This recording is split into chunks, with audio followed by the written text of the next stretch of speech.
1831 সালে বালাকোটে যে যুদ্ধ হয়েছিল সেখানে আমাদের মিরসরাইয়ের শাহ সুফি নূর মোহাম্মদ নিজামপুরী রহমতুল্লাহ আলাইহি, মিরসরাই আমাদের মিঠাচরের পাশে যার মাজার রয়েছে, তিনিও 1831 সালে বালাকোটের রণাঙ্গনে ইংরেজের বিরুদ্ধে যুদ্ধ করছিলেন। বলি সুবহানাল্লাহ।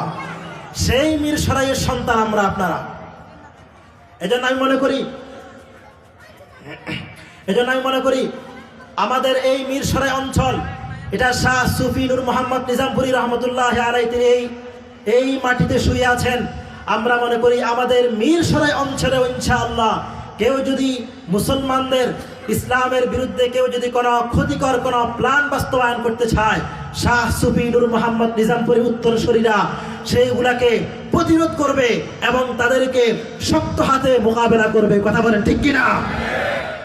আমি মনে করি শাহ সুফি নূর মোহাম্মদ নিজামপুরী যিনি 1831 সালে বালাকোটের রণাঙ্গনে ইংরেজের বিরুদ্ধে তিনি যুদ্ধ করেছিলেন, তার সন্তানদের এই মাটি মিরসরাইয়ের মাটিতে আমরা ইনশাআল্লাহ আগামীতে কোনো ধরনের কুসংস্কার, সেটা হিন্দুত্ববাদীদের হোক, সেটা ইহুদি খ্রিস্টানদের হোক, অথবা সেটা নতুন প্রজন্মের কোনো ফ্যাসিস্টের রূপ ধারণ করে হোক, ইনশাআল্লাহ এই মিরসরাইয়ের মাটিতে, অন্তত এই মিরসরাইয়ের মাটিতে আর নতুন করে কোনো ফ্যাসিস্ট যেন জন্মগ্রহণ করতে না পারে, মাথা ছড়া দিয়ে উঠতে না পারে, সেজন্য আমরা সবাই সবসময় সজাগ দৃষ্টি রাখবো। কথা বলেন ঠিক কিনা?